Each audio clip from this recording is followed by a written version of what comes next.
This is the Defenders podcast on TV Podcast Industries. We're exploring Marvel 616, the documentary series on Disney Plus. We're talking about the second episode of season 1 of Marvel 616, Higher, Further, Faster.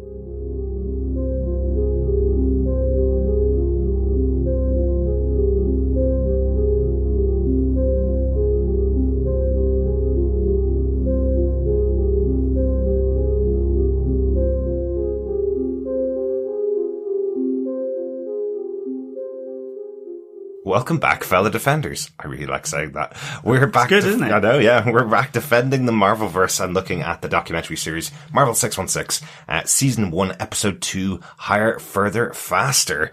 We've already talked about episode 1 of the show, Japanese Spider-Man, which was good fun. But in preparation of returning to the Marvelverse after all this time away, we're talking about the documentary series Marvel 616 because we will be talking about WandaVision and all the new Marvel Disney Plus shows next month. And we wanted to talk about a bit of Marvel. Next year. Oh God, next year, yeah. Not just next month. January 2021, that's right. It does feel like it's only a week away till next year. So I suppose next month is appropriate as well, John. Thanks so much for joining us. We hope you've been enjoying watching the Marvel 616 documentary. If you haven't subscribed to the podcast, make sure you subscribe to us over at tvpodcastindustries.com. You can find us on any good or villainous podcast catcher, Spotify, Apple Podcasts, Google Podcasts, Amazon Podcasts. We're available pretty much anywhere. Or you can find us over on our website at tvpodcastindustries.com. But let's have a chat about this episode, the second episode of Marvel 616, Higher, Further, Faster. This was the episode you were talking about before that was directed by Gillian Jacobs from Community. You were talking about that in the first episode. Yeah, it was, I think the whole 616 series was sort of outlined and promoted at the San Diego Comic-Con. Yeah. And I remember her saying back then that effectively all the directors were coming to Marvel and Disney Plus with their ideas of what they wanted to deliver in their specific documentary. Kind of had an open carte blanche of what they wanted to cover. So this is the documentary that Gillian came up with. She wanted to have a look at what impact women have had over the years of Marvel, all the way back to the early days of Marvel. What kind of stood out to you about this episode, John? Well, I mean, I think first off, this really is a brilliant look at women at Marvel, and the approach, in some cases trailblazing, to comics and stories of female representation over time. Yeah. It really is kind of basically saying that women are both compelling professional writers and have compelling stories to tell. Yeah. I think it's really sad that you have to kind of point that out exactly in 2020, you know. But I mean, it's even really, there's a really good quote from Nilah Magruder, and she talks about that there has been this move in writing from to mirrors instead of windows, that it's about seeing yourself in the story that you're telling rather than looking through a window at someone else and telling their story. Yeah. So that it becomes much more personal, much more insightful, and that, a lot of women through the time period, because this starts from 1940s and goes right up to the present day, but that a lot of women were writing women through that window, but it filtered also by society and a man's look at females. So they have no agency, or they're kind of like the housewife, and so it's very restrictive.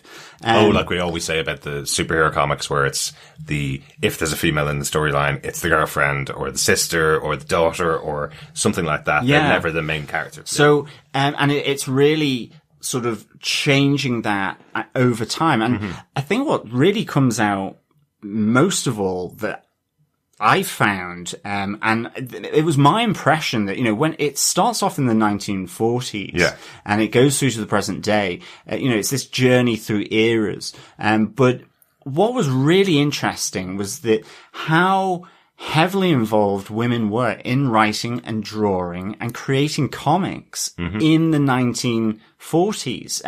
They talk about World War II and the female labor force being mobilized, but there's this whole roll calls like Trina Robbins and just how, I think Tarp Mills as well, who actually created Miss Fury, all these comics, and even down to the point where the male-female readership of comics was 50-50. Mm-hmm. And you had this sudden crash in the 50s with the Comics Code where, like with video games, with movies, with TV, telephones, that, comics were going to rot the brains of children. And it's not to say, the slant suddenly became different because they were looking for the most profitable stream, and they said it was boys, teenage boys that they focused on. And so all that golden age of superheroes, or the silver age, it was all men being drawn for teenage boys. And it became to a point where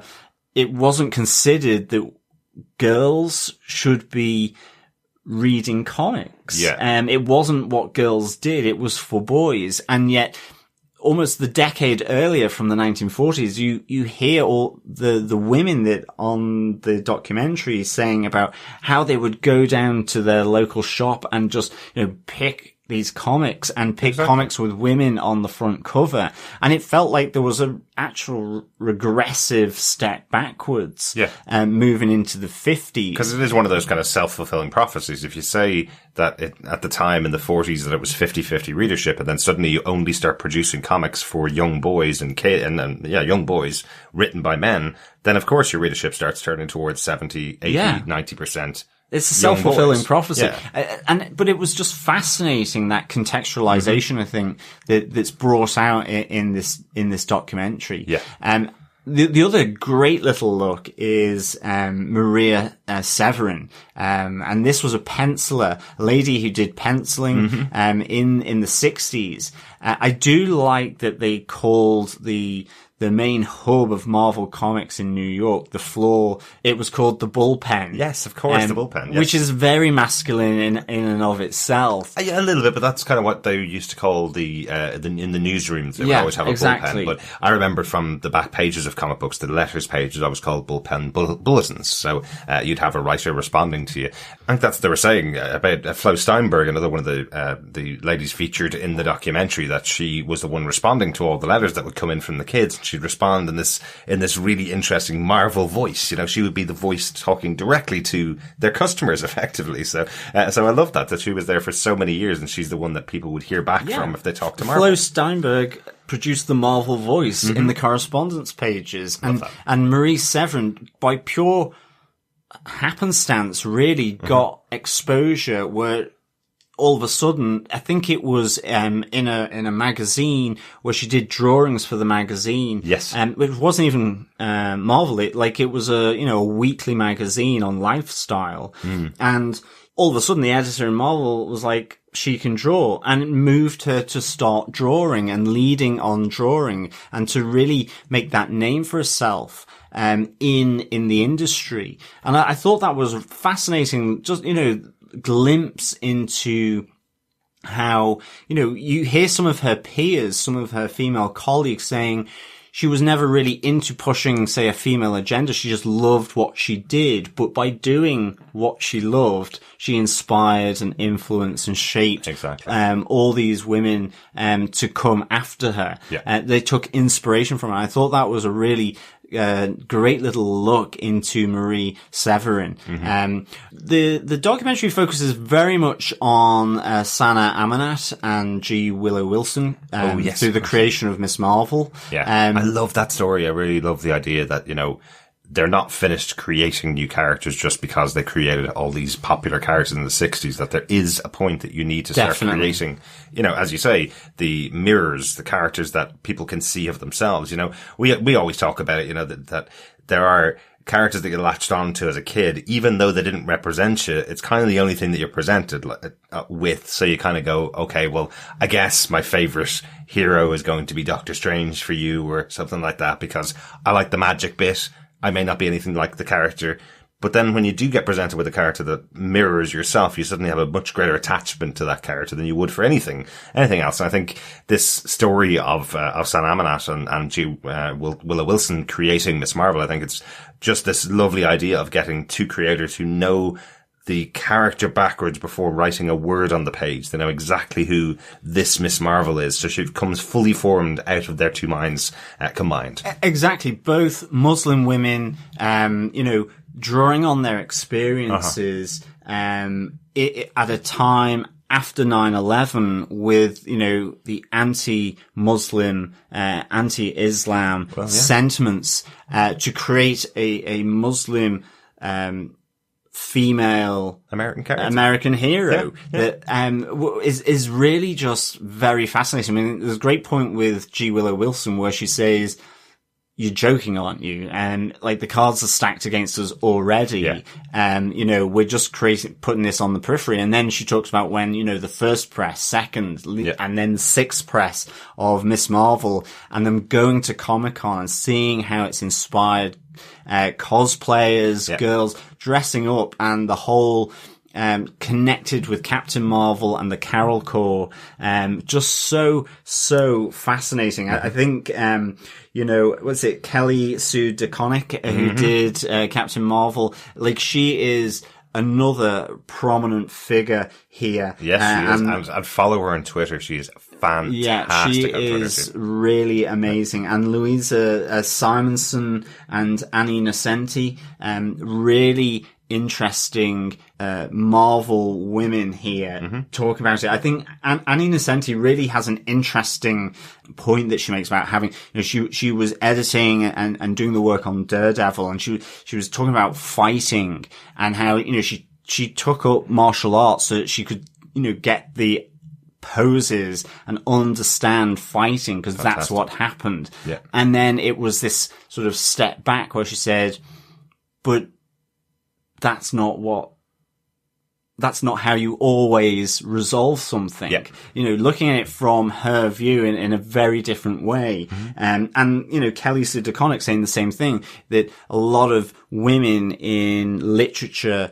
in comics were seen as always against one another, fighting, to get ahead. And she tried to make it where they worked together. They still had differences of opinion, but they worked together to get ahead, you know. And I thought this was really fascinating.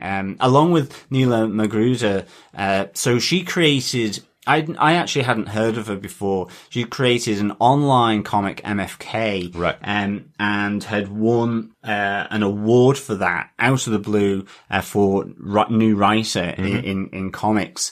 And she was brought on by Marvel as the first black writer, doing Tippy Toe and Rocket Raccoon crossover. Okay, and again, it was just fascinating hearing it. I mean, both her and Sana Amanat, they talked about, the society level, the family level, and also the personal level, of having to fight and break through, or things that held you back, So, I mean, on a society level, it's with that comics code. It's with it being a male-dominated industry, where they're dealing with that at that scale, Well, absolutely. The comic code itself, it was probably just to mention it, Marvel broke away from the comics code in the 70s because they were sick of being told what they could and couldn't publish effectively. Not that they were doing, pornographic comics or anything of that sort. They just felt that the restrictions that were being put on them that made them only able to write books for 5-year-old kids meant that effectively, by the time the kids turned 10, they'd be turning away from the books, right? Because their books are only written for a certain age group. It's like the Beano and Dandy in Ireland and the UK. Yeah. You're writing it for an audience that is going to grow up, move on from them, because you're bound by this comics code. Marvel famously broke away from it because they wanted to do stories about things that would affect teenagers, drug addiction, that kind of stuff that was happening. And they wanted to tell those stories in their books. And now we're seeing this kind of rejuvenation of Marvel in a way. I work for a company that has a really great phrase that effectively talks about, by having diversity, you can only win. By having more knowledge available to you, you can only win. If you cut yourself off from diversity, you cut yourself off from ideas, which seems to be, and is great to see. That's also seems to be the Marvel way, where they have real people coming on board to tell their stories through Marvel Comics. It's a really inspiring episode, this one as well. I really enjoyed it. It really is. Yeah. And, hearing some of the family, sort of struggles, you hear Nilah talking about how, her parents, the idea of being an artist and a comic book creator, rather than being an accountant and doing something like that, which I thought was really interesting. All these different layers. And then you have Sana, who had supportive parents, but there was that almost that internal personal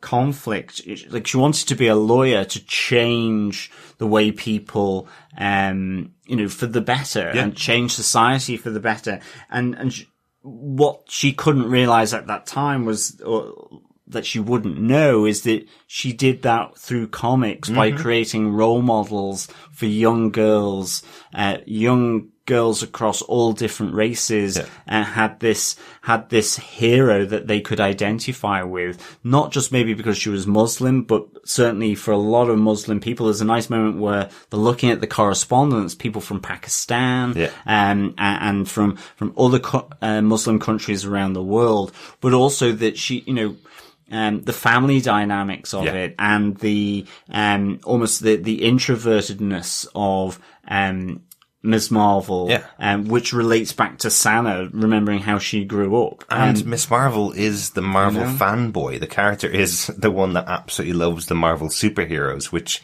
is every comic book reader out there. So everybody has something to identify with Miss Marvel, which I love as well. Yeah. So again, this is another one that is really inspiring. And I think, is a definite recommend, from myself. I think, this includes a whole roll call of women involved in comics. And I think one of them says it themselves, the history of comics has always been about Stan Lee or Jack Kirby, and these different male writers or artists. And, you had a whole roll call, as I say, some I hadn't heard of, from Trina, Robbins, there's Louise Simonson, Hilda Terry, Violet Barkley, Franny Corrie, Zelda Ormer, Fran Hopper, Tart Mills, a whole range of different women involved at different times, really creating new stories, adding new characters that have connected with people through the different eras of comics, to inspire them to push those boundaries further, or to be that person pushing that boundary. So, a fantastic episode. Higher, further, faster, John. Exactly. Yeah, really good job. Again, Gillian Jacobs, as the director of the episode, doing a really good job on the documentary. Really intrigued to see what she does in future, because this would have been her first kind of directorial debut. I hadn't heard of her directing before. As I say, for me, she's Community. She's Britta from Community. Loved her. And yeah, it would be really interesting to see what comes next. I'm just intrigued, because there's something that it really felt like she was telling an emotional story, but had so much available to her, because the story goes back to the 1940s. So there's a huge, massive, like 80 years of history condensed into this 1 hour of the show. I think it's one of the longest of the episodes, about an hour and 10 minutes, I think. Yeah. But that's a really good thing. That means she found her story and found what the tale she wanted to tell out of this history. So loads more there, and hopefully we'll get to see her do something else in the future, do some other kind of documentary in the future, or maybe, you never know, maybe she'll direct an episode or two of one of the Marvel Disney Plus shows. Is that it for this episode, John? Absolutely. It's a recommend from me, and it's a great little documentary episode about the women of Marvel. Absolutely. Making new stories and new characters. Really, really good. Excellent. So that's the kind of writing side. I think the next episode 3, is Amazing Artisans. That's a lot of artists working in Marvel. So we'll talk about that one next time. Thanks so much for joining us for this episode where we discussed Marvel 616, episode 2, Higher, Further, Faster. Yes. Make sure you subscribe to the podcast over on the podcast catcher of your choice. You can head on over to tvpodcastindustries.com, or you can also support us by subscribing to our Patreon over at patreon.com/TV Podcast Industries. Remember, just another little shout out for WandaVision on January the 15th, 2021, where we will begin our coverage of the Marvel TV shows on Disney Plus. Wanda Maximoff, Scarlet Witch. Yes, and looks Vision. very Pleasantville. So at should times, be, yeah, it just looks weird at times. That trailer is fascinating, but really looking forward to that. Also looking forward to going on to the next episode of Marvel 616. If you want to share any of your thoughts about these episodes, or just let us know what you're thinking, email us to feedback@tvpodcastindustries.com. With that, we'll talk to you next time. Yes, you can also join us over on our Facebook group at facebook.com/groups/TV Podcast Industries. And also over on Twitter, our handle for tweeting is at TV Pod Industries. That's the one. Yes. Thanks so much, fellow defenders, for joining us for episode 2, Higher, Further, Faster. Can't wait to delve in with our episode 3 titled Amazing Artisans. Remember, keep watching, keep listening, and keep defending. Bye. Bye.